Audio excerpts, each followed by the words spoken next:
You are watching Girls Talk TV with your host, Gigi.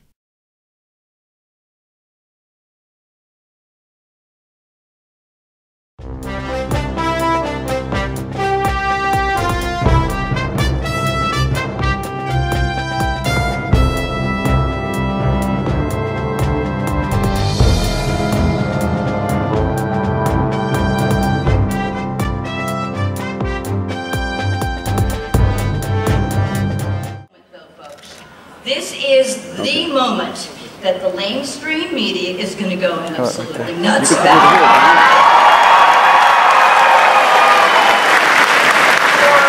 For the past 3 days, we have been Romneyed, Santorumed, Bachmaned, we've been caned, we've been carried. We've even been nuded and sort of pawed, right? And they've all been spectacular. But let's be blunt. They can all be easily categorized, much more than this last speaker. She has heard the beat of a very different drummer, and it's one that resonates with all of us independent thinkers. It resonates with politicos and with non-politicos. She is the embodiment of the Leave Us Alone Coalition, limited government, personal responsibility. She has the pioneer spirit of a true Alaskan, that fierce Alaskan heart that she loves to talk about. And you know what? She's wise, women, she's wise, only as a mom and a woman can be. And now she is savvy, tested, and toughened as only one who has had her life played out in a nasty, double standard national campaign. Yeah, but you know what? Something happened along the way of that losing campaign. People started to listen to Sarah more. People started to value her point of view more.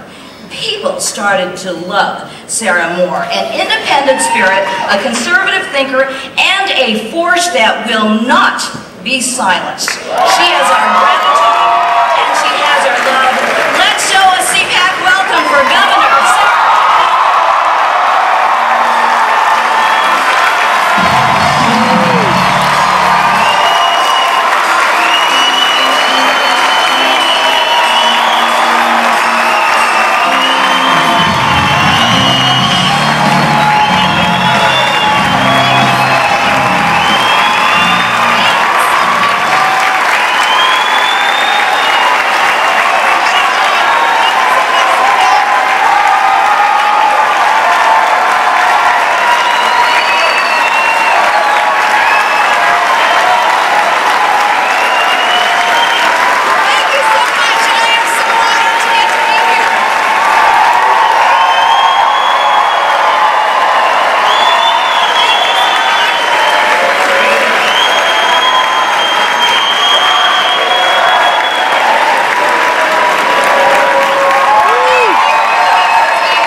Appreciate her efforts there, protecting our Second Amendment rights. Thank you, Millie. She is not just a mama grizzly, she's a mama grizzly who's probably packing, so don't mess with Millie.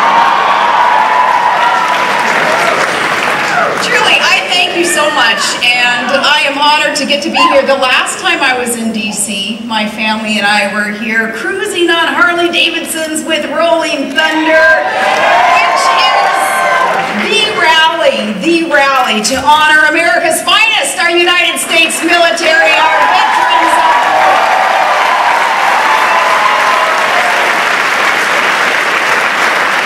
Nothing says America louder or prouder than chopped Harley hogs, driven by our heroes, those vets.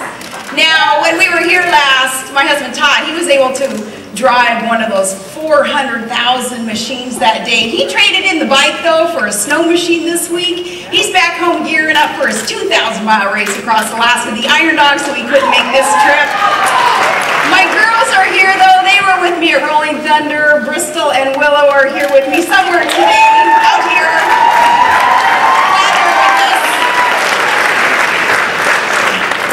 Do you know why Rolling Thunder Thunder chose Washington for their rally?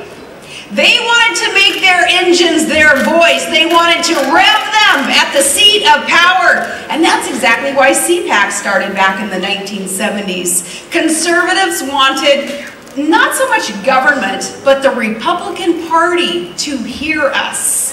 At the 1975 CPAC, Ronald Reagan, he laid out a blueprint for rebuilding the GOP under a banner of bold colors, not pale pastels. And ever since then, CPAC has been the rally for conservative action, and that's why I am glad to be here today with all of you conservative activists.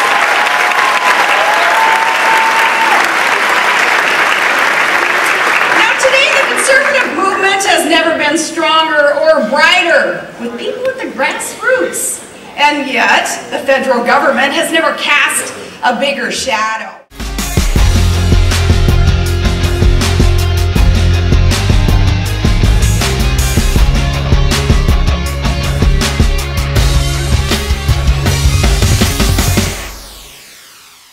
So for the last 3 years, we've been waving a bold banner that shouts, "Don't tread on me."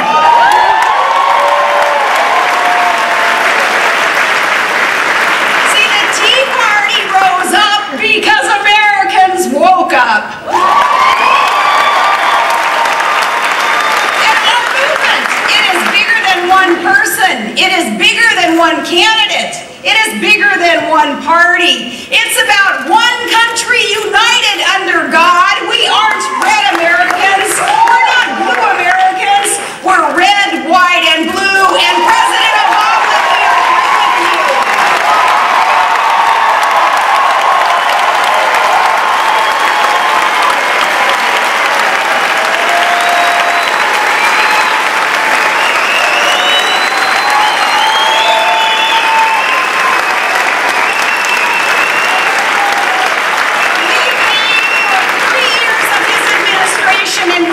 Afford 4 more.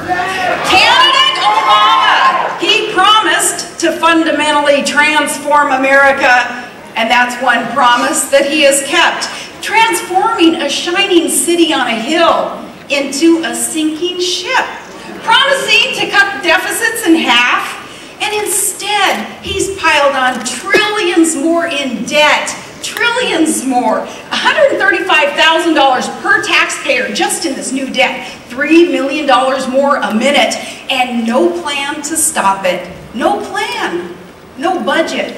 Going on 1,000 and some odd days, and still no budget. He mucked it up.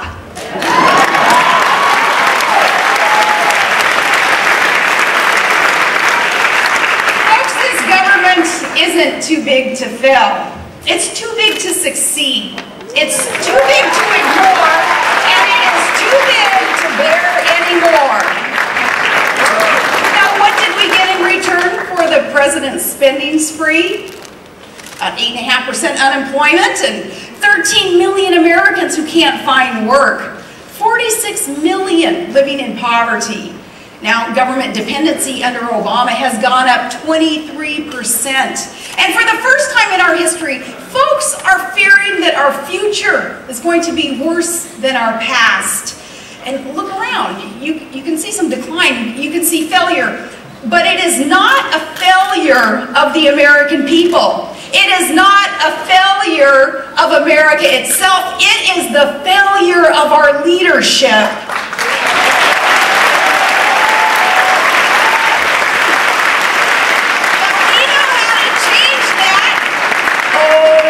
We do.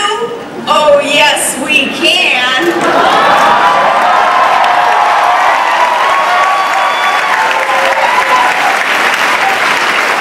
Hope and change. Yeah, you gotta hope things change. It's change that we can believe in, change that we need. It's the change I want to talk about today because, to borrow another phrase from our president, we can't wait. Our country hangs in the balance.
point. The door is open though, folks. Declare it. The door is open. Now, if they keep trying to tax and take and spend our way to prosperity, we know where we'll end up. Just look to the old world to see the new world's future. It's a future of downsizing and downturns and downgrades. Now that's the future of the far left stream. That's not the American dream. And so help me God, it's not a future we will ever accept.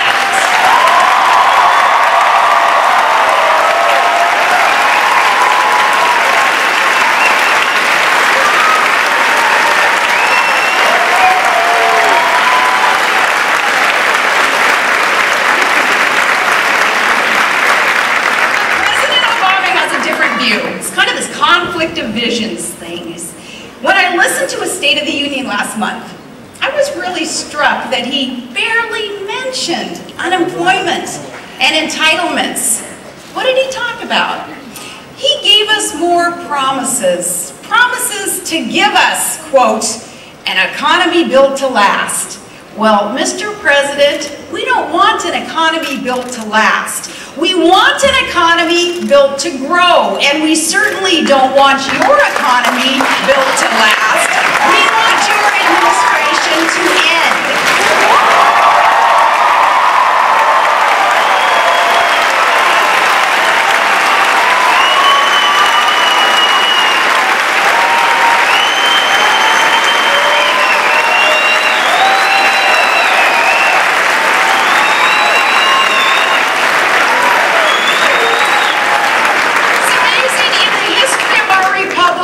Never has there been such a gaping disconnect between how our own president sees the State of the Union and how the Americans whom he is to serve sees the State of the Union. He actually believes that we are headed in the right direction.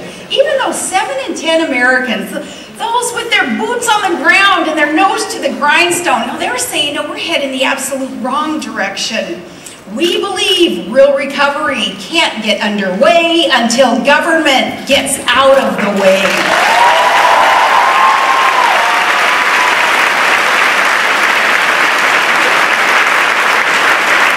The president wants to raise taxes so he can redistribute wealth. We want to cut taxes so that we can create more wealth. Government digging us deeper and deeper into debt. It's not because it taxes too little, it's because it spends too much. We know how to deal with that debt. You cut it, gut it, get rid of it. Americans shouldn't have to spend their lives working so hard so Washington can spend easy. He says that he has a jobs plan now, a jobs plan to win the future. WTF, I know.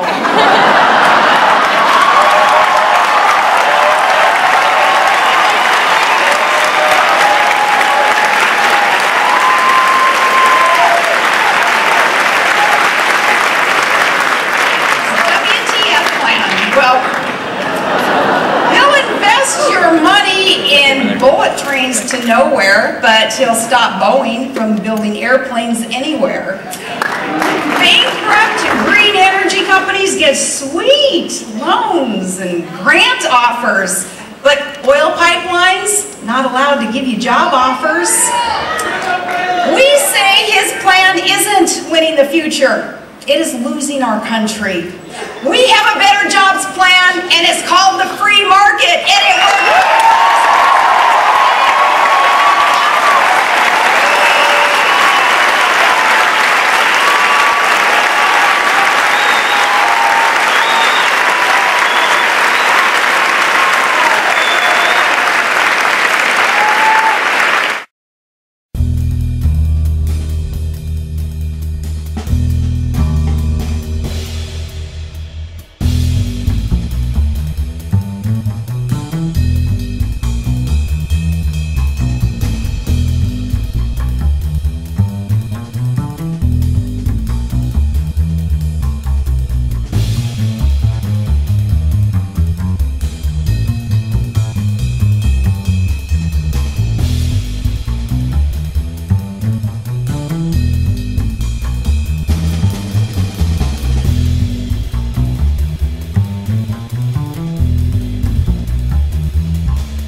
politicians. We say, go ask MF Global customers how happy they are with his regulatory agencies. Where were they when John Corzine lost $1.2 billion of customer funds? Remember, his Washington regulatory wizards, they didn't prevent the financial meltdown. These folks have helped cause it, and you had to bail them out.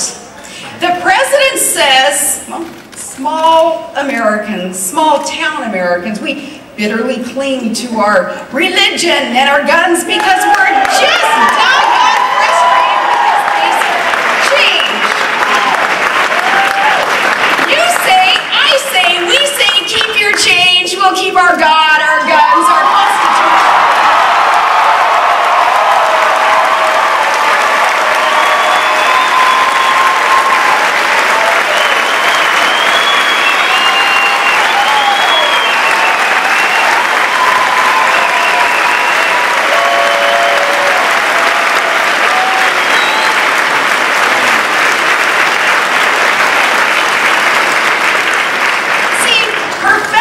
Obama may have forgotten the Bill of Rights, but we shall not forsake it, including those rights that our founders risked their lives for, the freedom of religion, our right to bear arms. We will rise up, we will defend them. The president believes that your tax dollars should subsidize, Planned Parenthood. We believe that every child is created equal with that right to life. I ask you to stand up for those who cannot stand for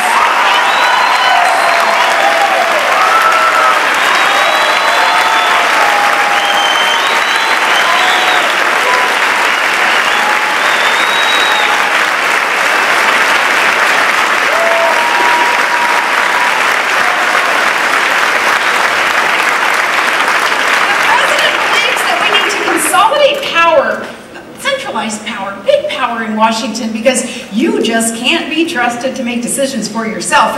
Not about your health insurance, not about your gas mileage, not even about your light bulbs. We believe that it's time to return power to the people. That's where the founders intended it. That's where the Constitution entrusts it. And that is where it belongs again today, people.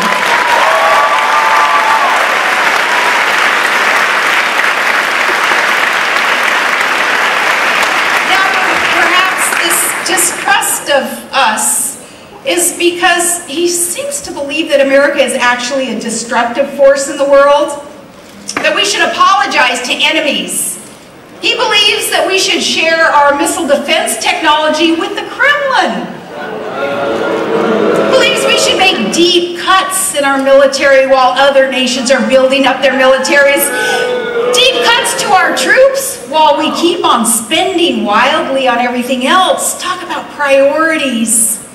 Now, today, the White House is actually trying to negotiate with the Taliban, while at the same time they're watching helplessly as Iran moves perilously close to developing their nukes and the ICBMs to deliver them.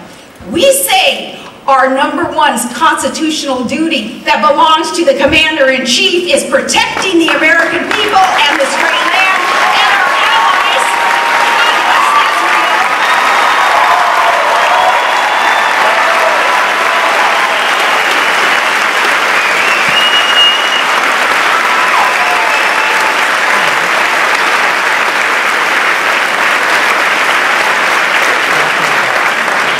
Our president needs to understand that. He needs to understand what you understand.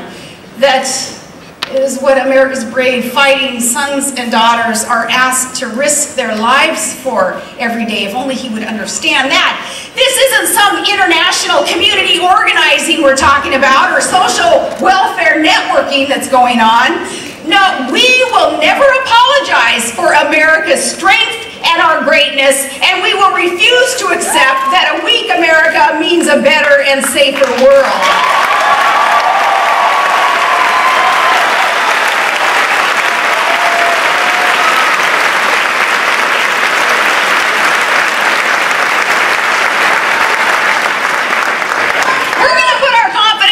strength of our armed forces, not the hollow promises of our adversaries, and not the cleverness of our diplomats and our bureaucrats.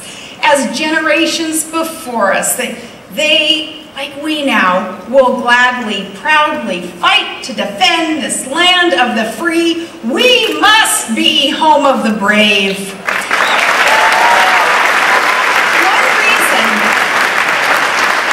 One reason our president, I believe, has such a skewed view that here tucked inside Washington is he doesn't get out to see much of real America. Now, 11 months from now, yeah, he'll have his chance to spend his time.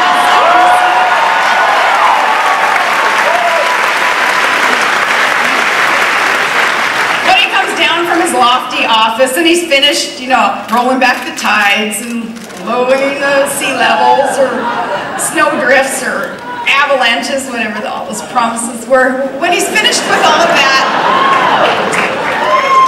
well, then he's going to see that the facts on the ground are much different. The divide between Washington and the rest of the country, it has never been greater and it has never been more dangerous. While America struggles, Washington prospers. And while our real estate markets crash, Washington's is strong. We've suffered massive job losses out there. Washington is hiring. But the question is, they're hiring for what? They don't manufacture. They don't mine. They don't drill. They don't harvest. They produce nothing. And the services that they provide, they increase dependency, not freedom. They don't create wealth. They take it. This is Obama's Washington. It's not the Washington of our founders, but the Washington of the permanent political class. It is something that our forefathers never envisioned, and they would have sworn their lives, their fortunes, their sacred honor to change. This Washington, it borders 7 of the 10 wealthiest counties in America. It's now home to the highest per capita income. Here, millionaires are minted overnight. Heck, they even have a Lamborghini dealership here. Not that there's anything wrong with Hot Wheels. But this is the playground for the government rich, and they're hoping that you all work really, really hard to keep her going. So, though the people need and demand urgent reform from this growing out-of-touch government, and it's for freedom's sake, and it's to grow our small businesses and hire more people. Though we know that things must change rapidly in order to let the private sector grow. Friends, there is no such sense of urgency here in Obama's Washington, because life around here is really good materially. Our permanent political class is content.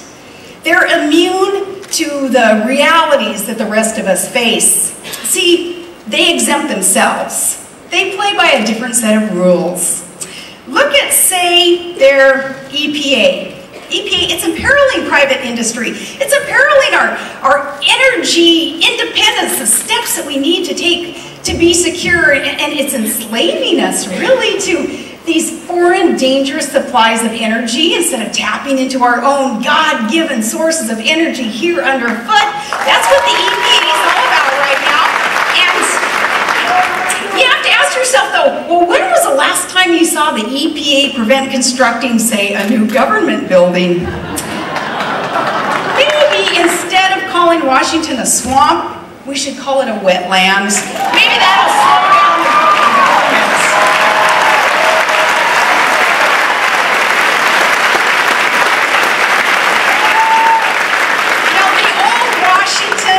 Founders, it was a place where you came to serve your government, not prosper over it and on it and off of it. No, you left your home, you left your farm, you left your industry behind to serve the common good. But this Washington is a place where politicians, they arrive as men and women of modest means, and they become plutocrats. The money-making opportunities opportunities for DC politicians are really endless. But they don't just enrich themselves off of you for themselves. They spread the wealth around to their pals. And this has a name. It's called crony capitalism.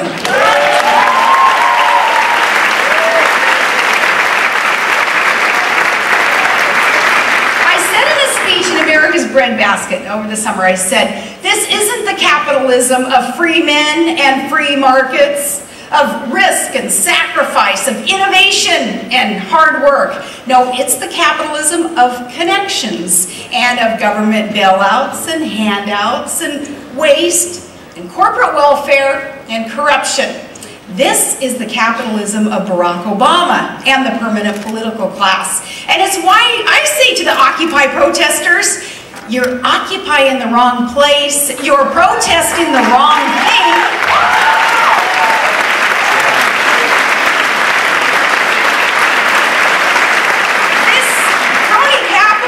Is a root of our economic problems. It has spurred the expansion of government, which diminishes, of course, freedom and opportunity for all to rise and to succeed. See, some politicians get elected just by promising more programs and new freebies and new favors, and then government grows to accommodate their promises. It never shrinks. And that crowds out the liberating individual initiative and the equal opportunity that America was built upon. It swallows up the work ethic that we try to teach our children, and it extinguishes that independent, pioneering American spirit. Now, often, they come to DC denouncing the place as, the cesspool of corruption. But after a year or two, they decide, it's not a cesspool, we're like a hot tub. And they're hopping in, enjoying the jacuzzi. Well, America, it is time that we drain the jacuzzi and we throw the bums out.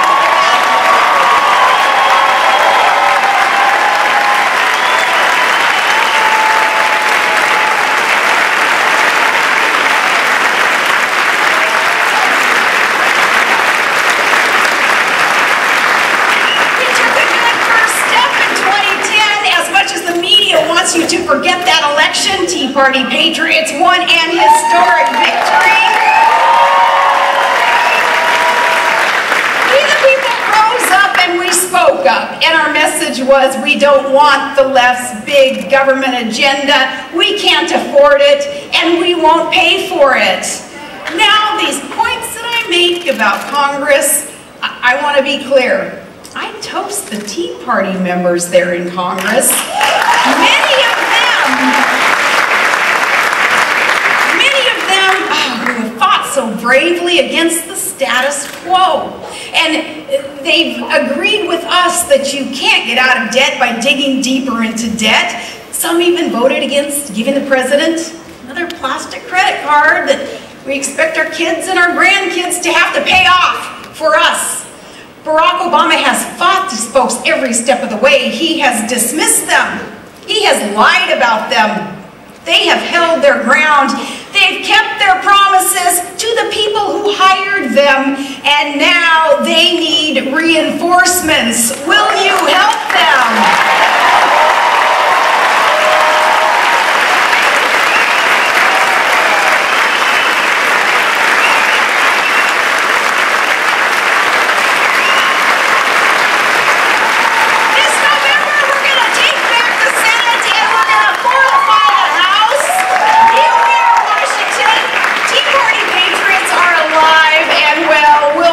More, and this time establishment, we expect them to get leadership posts in Congress.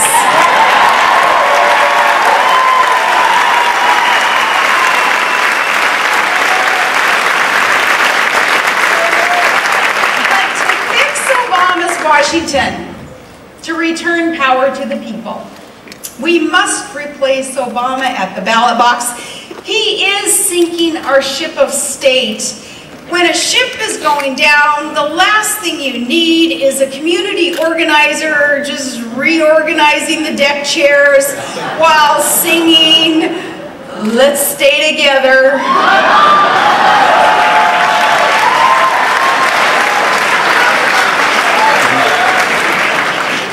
We should not forget that for all of his lofty rhetoric and all of his song, now President Obama is a Chicago politician, where graft, cronyism, quid pro quo, that's the Chicago way. I came from a state with a corruption problem too. The difference is, though you don't make many friends in the establishment doing it, I fought the corrupt political machine. Barack Obama, though, he used it. He used it to advance. He never challenged it. He never changed it. He brought it here with him.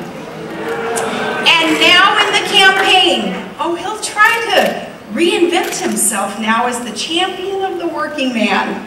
Like Carhartts and steel-toed boots are us. Well, sorry, but no.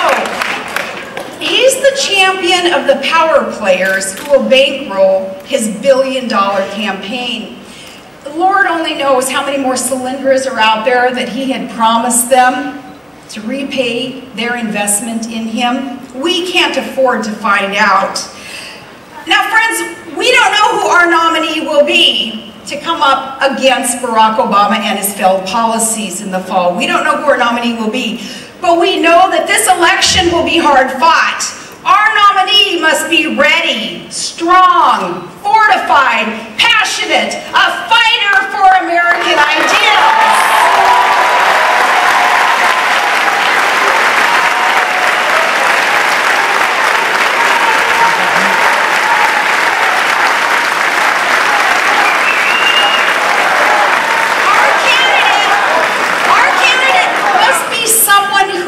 Instinctively turn right to constitutional conservative principles. It's too late in the game to teach it or to spin it at this point. It's either there or it isn't. So listen,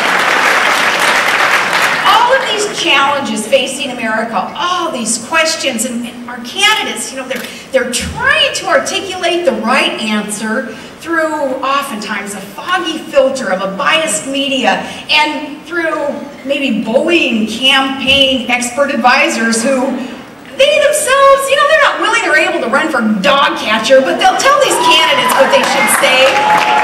Well, you gotta remember, a candidate's true intentions, their real answers, they can be found in that candidate's view of government itself. My view comes directly from the most brilliant blueprints crafted for us. It seems providentially that they were crafted back then for us today. Our charters of liberty, they assert that all political power is inherent in the people.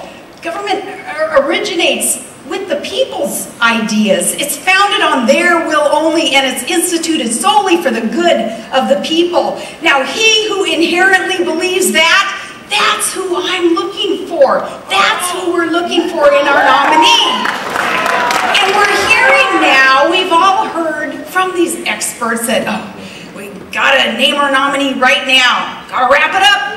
No debate for you. Cut it off. We're through.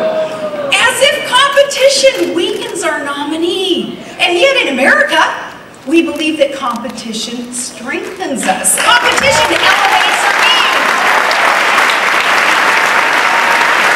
Competition will lead us to victory in 2012. We must stay true to our principles. I believe that the competition has got to keep going. But let's make sure this competition brings out the best in our party.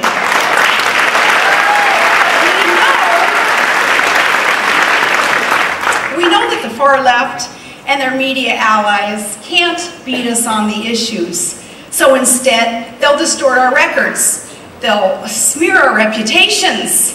They'll even attack our families. Let's not do the job for them. Okay, Republicans? Okay, independents? In 2008, we saw that opponents will stop at nothing to destroy our party's ticket. Even after the race, attempts to destroy would continue. We can't let the next ticket go through that. We can't let them divide us. Together, we must stand as conservatives with common sense, with a servant's heart for the good of our party. But more importantly, for the sake of our country, we must stand united. Whoever our nominee is, we must work together to get him over the finish line so we can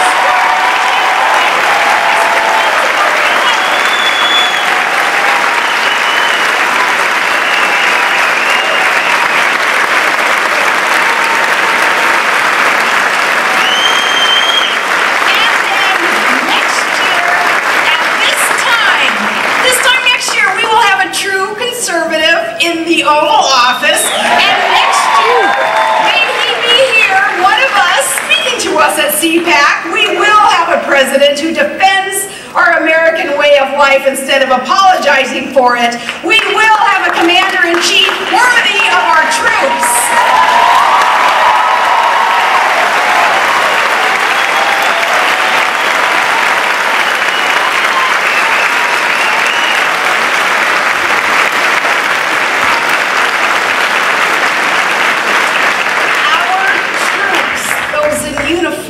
Who are serving something greater than self, sacrificing much around a dangerous world so that we here at home can enjoy the blessings of liberty. They represent the best of America. In their honor, please know that we are so blessed to live in the greatest nation ever known. Don't squander this. Remember Ronald Reagan's inaugural address. He acknowledged in that we've been set aside in a very special way, so we mustn't stray from our noble beginning. He reminded us that we'd be a free people living under the law with faith in our Maker and our future. He implored us to not stray from our conviction that standards of right and wrong do exist and they must be lived up to. Friends, we are the heirs of patriots who cast off the chains of tyranny, of immigrants who braved the seas, of pioneers who pushed into the great unknown, of soldiers who stormed foreign shores, of farmers and workers laboring in fields and in factories from dusk to dawn. They toiled so that their children would have a better life. That is America, and that is freedom, and that is why we are exceptional.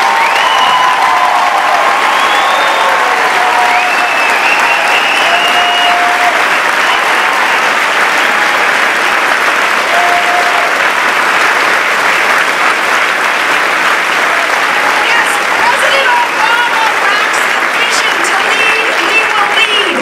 The door is open. Our vision is as bold and strong and free as the country that we love. It's a vision of government that works for us, not against us.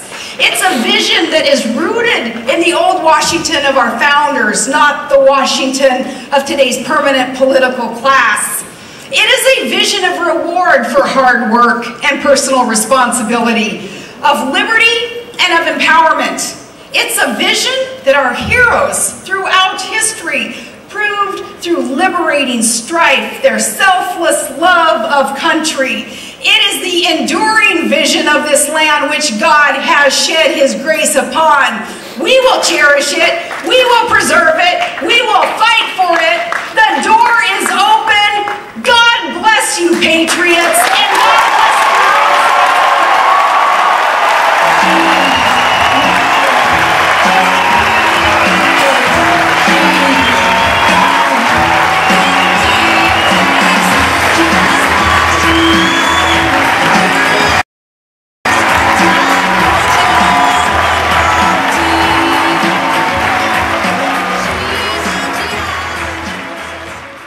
You are watching Girls Talk TV with your host, Gigi.